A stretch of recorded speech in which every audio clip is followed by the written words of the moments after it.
The snow never leaves Bow Glacier. In fact, the snow that fell here 400 years ago is just melting today. This huge wall of ice in Banff National Park feeds Bow River. The Bow is the route that takes the CP Rail main line westward through the Rockies to the Continental Divide.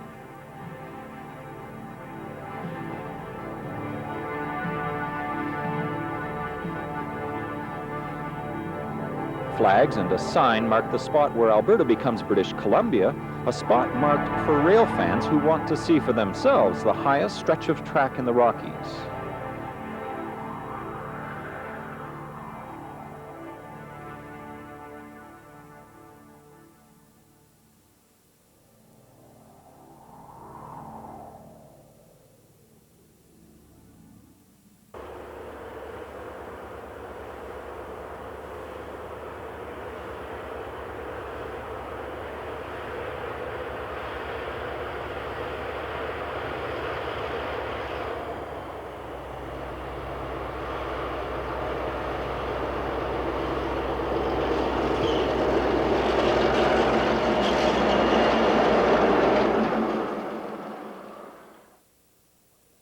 And west of the divide in British Columbia, snowbound and remote, is the valley of the Kicking Horse River, named after a pack horse that kicked and almost killed a member of the Palliser expedition.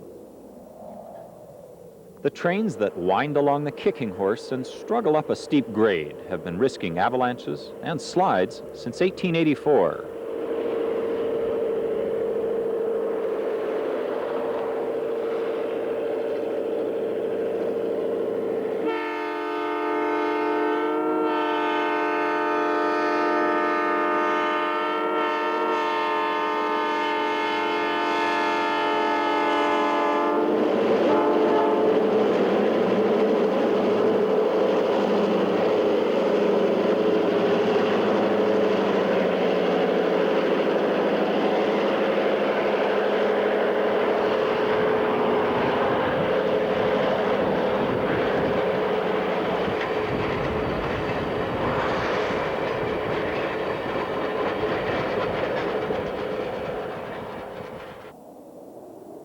And not much has changed here in the past 100 years. This scene is what confronted early explorers and early surveyors searching for the easiest route through the Rockies.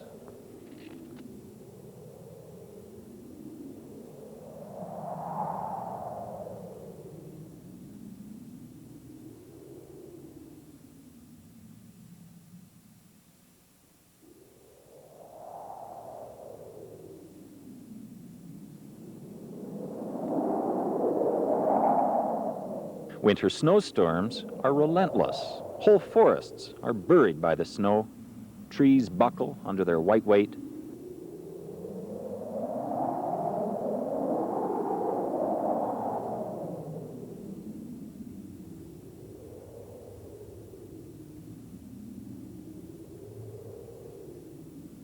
And snow sticks impossibly to vertical rock faces driven against the rock by winter gales. Power lines sag from their latest burden, and power poles look almost silly with pillows of snow.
This is the newest, most powerful, and most expensive locomotive working the head end for Via Rail.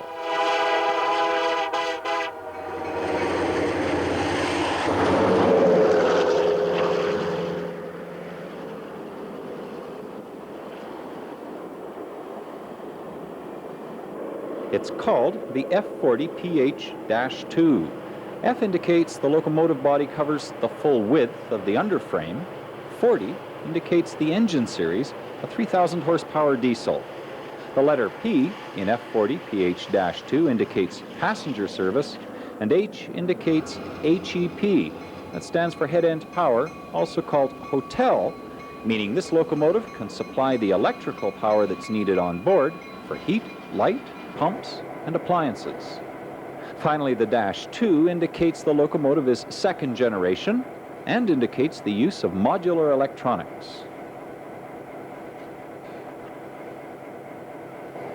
To be specific, the locomotive itself is a General Motors F40PH-2 with a fuel capacity of 1,500 imperial gallons and an oil capacity of 200 gallons.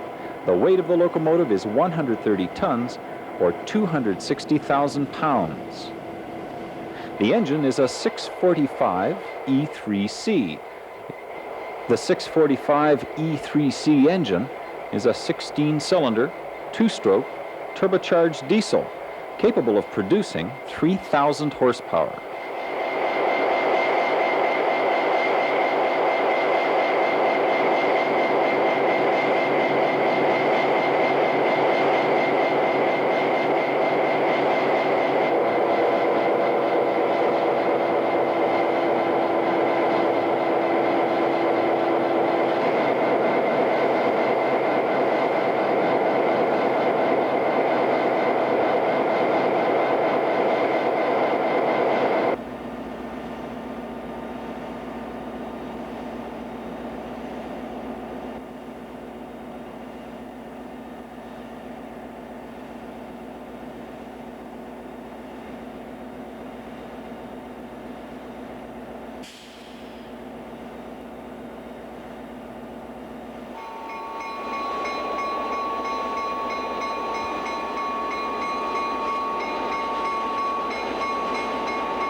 Here's a head-end consist you won't see very often.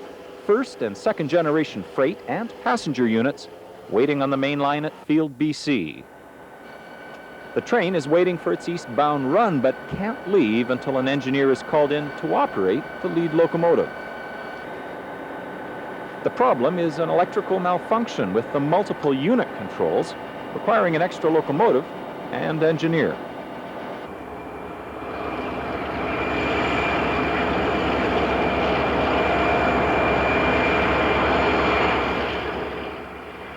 The lead unit is an SD40-2 freight locomotive. It's going to help the passenger locomotive make the run back to Calgary for repairs.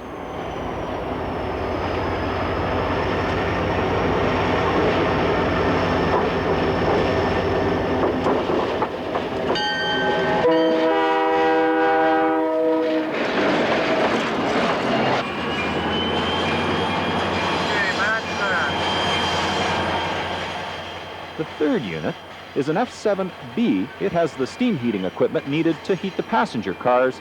And finally, the fourth unit, which once belonged to the CNR, is a steam heating car. It serves only as a backup for the heating system.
After 32 years of head-end duty on the Canadian, the FP9 locomotive was taken out of service in this region. These pictures were taken in the early months of 1987, just as the FP9s were being retired.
The clouds of steam come from steam generators in the FP9s. They supply heat to the entire train, but they also supply nostalgic reminders of another time.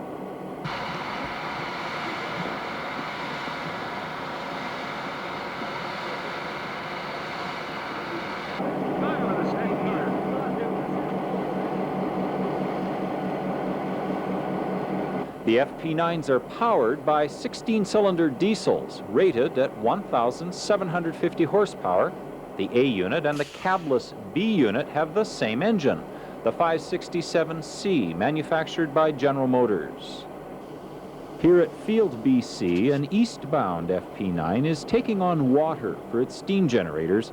It's also taking on a new crew. This is a division point on the CP Rail mainline, and from here, a fresh crew will be taking the train east to Calgary.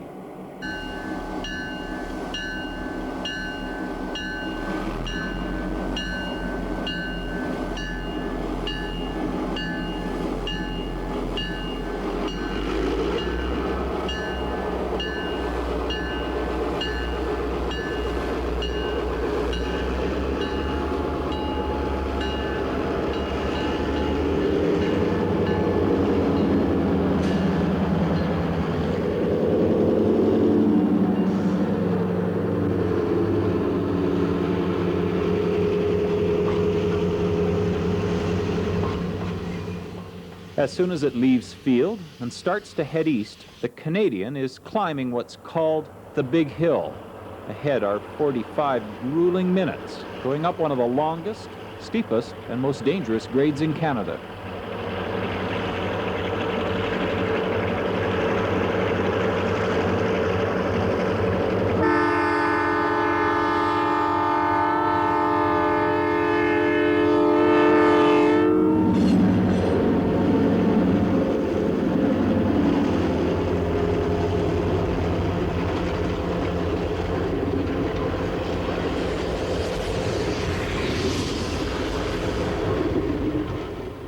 The grade here was so steep that the railway was forced to build the famous spiral tunnels, two separate tunnels that loop around deep inside the mountains and reduce the grade on the long, hard climb out of the Yoho Valley.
The next stop is Lake Louise, and the log building that still serves as the station. It's appeared in more movies and appeared in more photo albums than any other station in the land. In the film Dr. Zhivago, it doubles as a stop for steam locomotives deep in Siberia.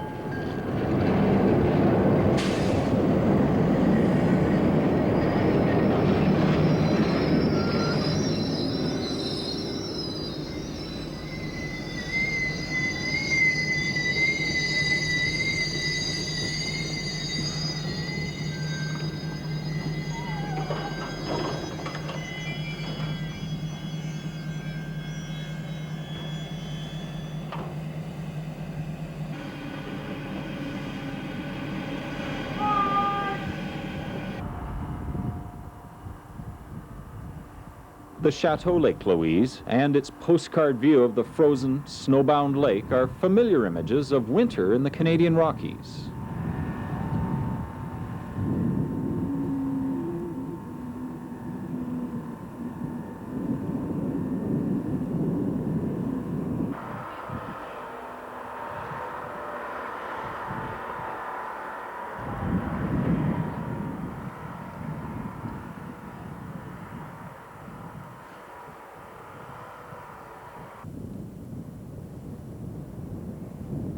And here's another familiar image. Just east of Lake Louise, winding along the Bow River, is the most photographed stretch of track in the mountains.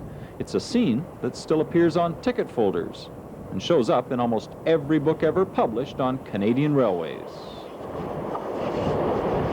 Many people call this Morant's Curve, named after Nicholas Morant, who took thousands of photographs here during his years as CP Rail's photographer.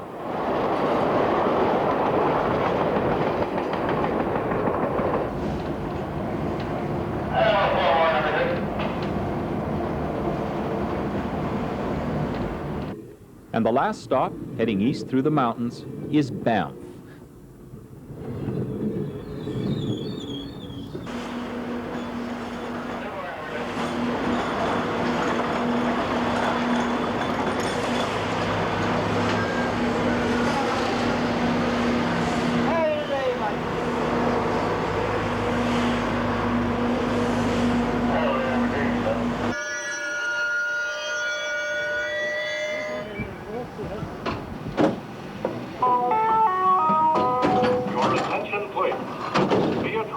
Number 2, the Canadian, is now ready to entrain passengers traveling east to Calgary, Regina, Winnipeg, Sudbury, Toronto, Ottawa, and Montreal. We wish you a pleasant journey and thank you for traveling via Rail Canada. Attention s'il vous plaît, le train via numéro 2, le Canadien, est maintenant prêt à accueillir les voyageurs à destination.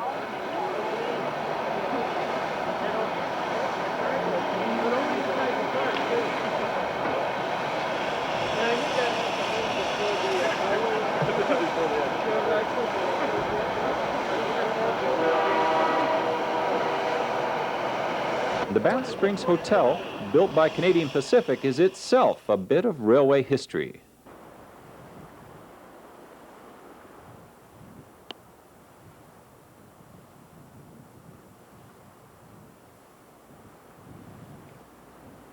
In 1955, the CPR produced this film on its passenger train, the Canadian, at the time the world's most comfortable passenger train with engineering that was state-of-the-art.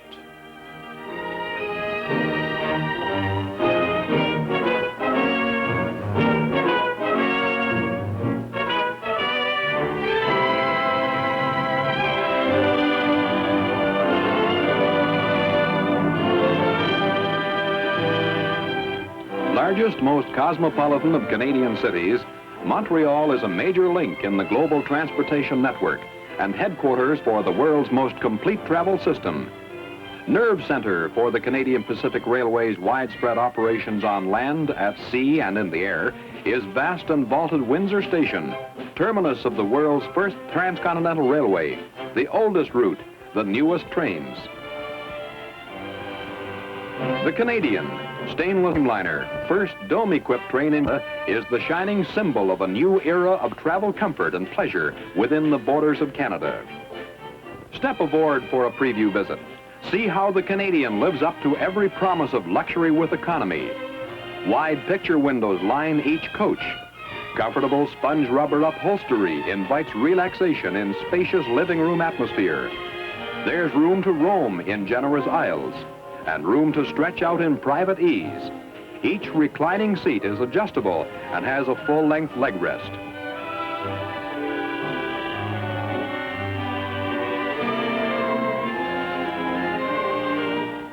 Nothing has been overlooked in making the Canadian a complete little world for the traveler. Would a snack, refreshments, or a light lunch hit the spot?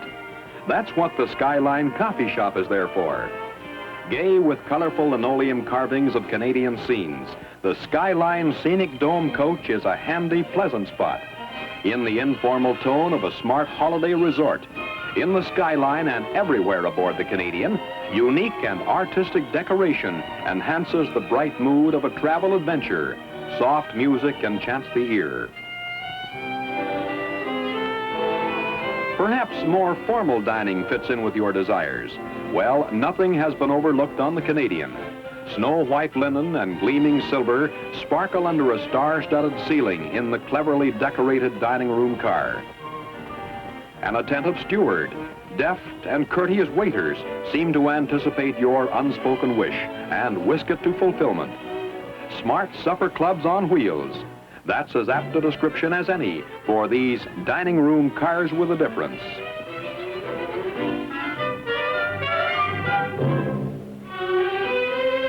But that's only part of the mealtime story. Of course, behind the scenes, the shining kitchen holds the twin keys to sheer dining pleasure, the finest food and the skilled hands of the best of cooks, the choicest cuts, the freshest fish, the most prized delicacies for any palate, distinctive Canadian dishes. Could appetite ask for more?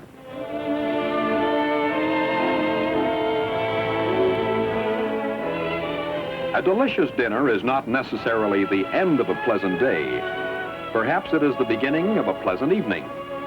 The club-like decor of the Mural Lounge, each with its mural by an outstanding Canadian artist, is an invitation to friendly conversation with new acquaintance or with tried and true traveling companion.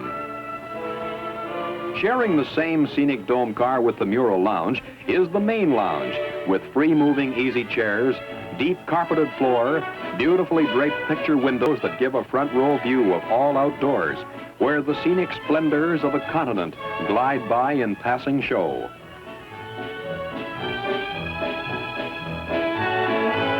Topside from your seat in the high-level scenic dome awaits an even more spectacular view of the kaleidoscope of color in motion that features every transcontinental trip by the Canadian. No other vantage point compares for a close-up look at the fabulous panorama that is Canada, spread out like a map before your eyes. The route of the Canadian is not new. It was the route of the earliest explorers and is the route of adventure still. Beyond Calgary, the tumbling waters of the Bow River and the green Alberta foothills show more promise of the shining mountains that lie ahead. It's a familiar path for the Canadian, but for passengers, the approach to the Rockies is a time of high anticipation. Experienced travelers know the wondrous beauties that are to come.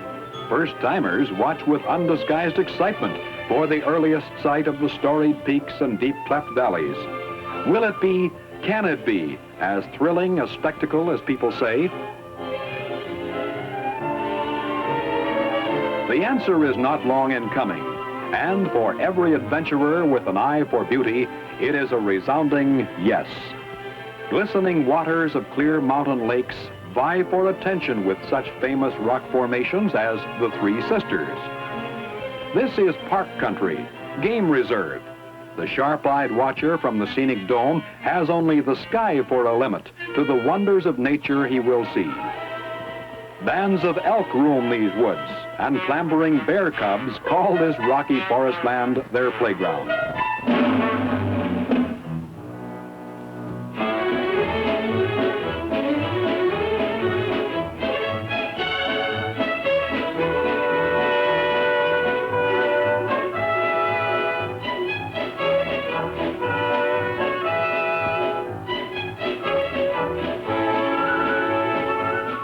And now, with bewildering change of pace, the fabulous mountain-locked resort town of Banff adds new beauty to the scene. Here indeed is one for the record, a baronial castle, a luxurious hotel set in a wilderness frame. In a lavishly landscaped fragment of the mountain country's rugged vastness, renowned Banff Springs Hotel extends its offer, its promise of the finest kind of holiday enjoyment to be found. Nothing has been overlooked, just as in the Canadian, in an all-out effort to provide the best. Nature has made the setting with generous hands. At Banff, and in the mountains that enclose its beauty, with more beauty still, there is an answer for those who want to find the perfect place for restful relaxation.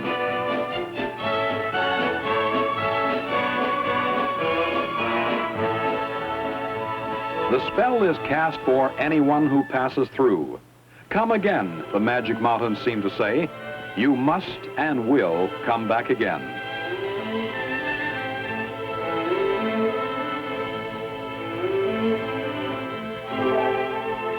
Deep in the rocky fastness of the shining mountains, every scenic dome seat holds an enthralled sightseer. Impressive Mount Eisenhower in the distance beckons from among surrounding craggy peaks. And now, a new player comes on the scene as the eastbound Canadian flashes by. Many complete units of the famous train are needed to keep up the speedy, everyday, each-way service. Off again, alone once more in the silent shadows of the high ranges, the Canadian draws closer to the heart of the Canadian Rockies. Every minute brings a new change of scenery, an unending series of breathtakingly beautiful backdrops on nature's limitless stage.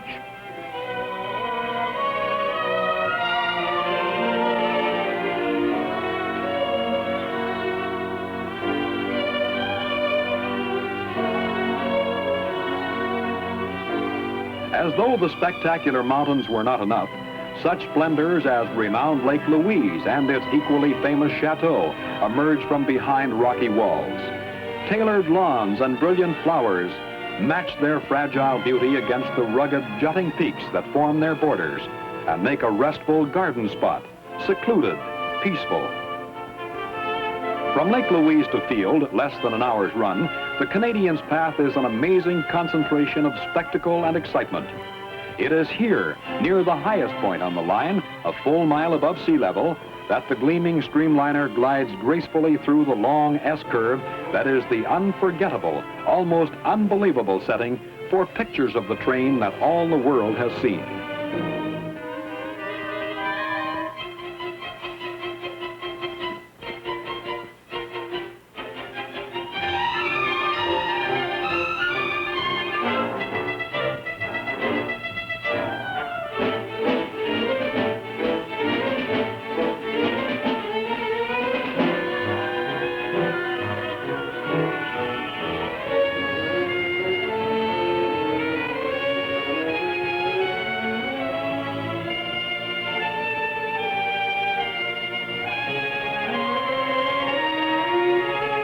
Dome riders can understand the big train's preening moment, share its mood.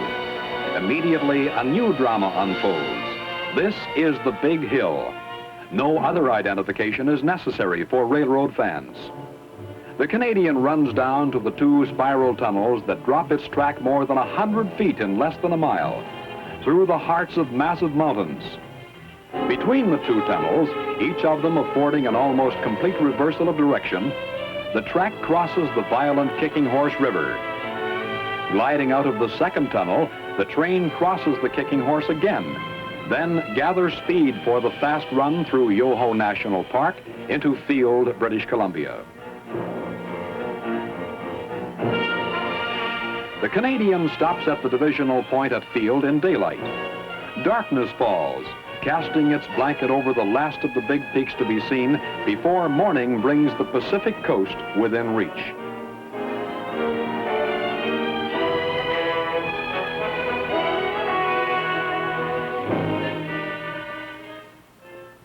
First light finds the train speeding down the canyon of the Fraser and its broad, fertile valleys into Vancouver.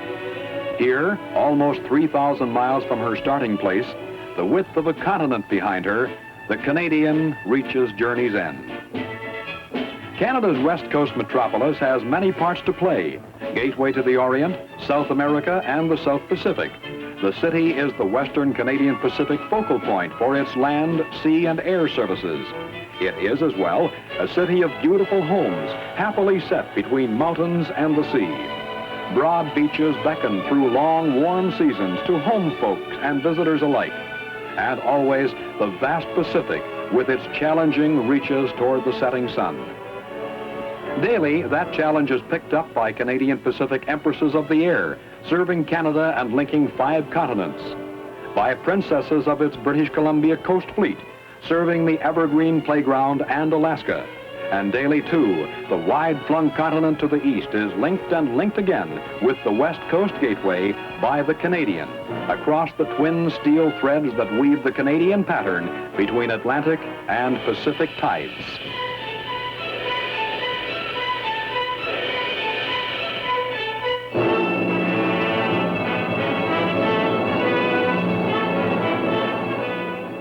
The journey through the Rockies is timeless, especially the journey through winter.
Attention, s'il vous plaît.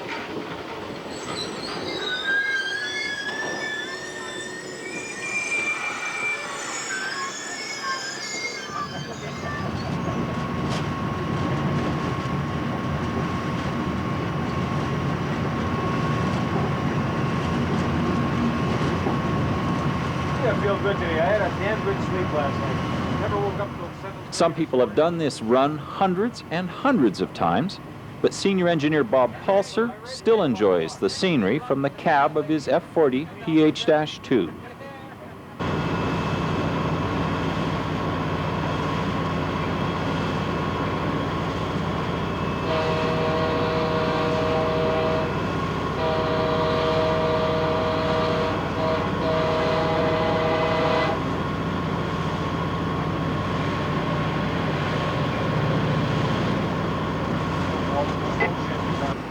I'm sure glad I was going to do it, yeah.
Looking good on the head end, over.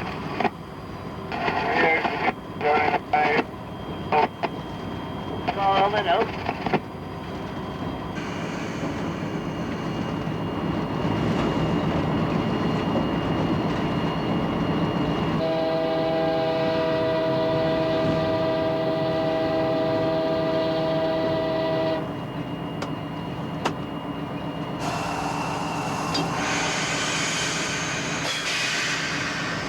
I bet you recognize that little fella, eh?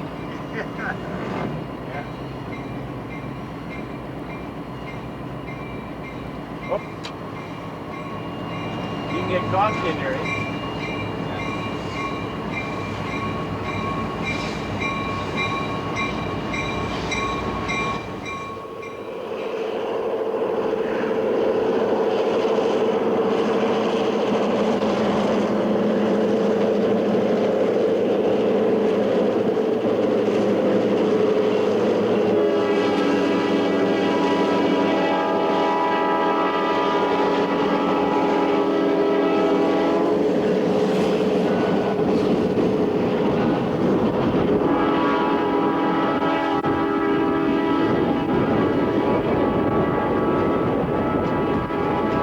The end of the winter's journey is approaching, so we'll give the last word to the train, its crew, and its passengers.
They have we used to live in the Yukon, and they have a gathering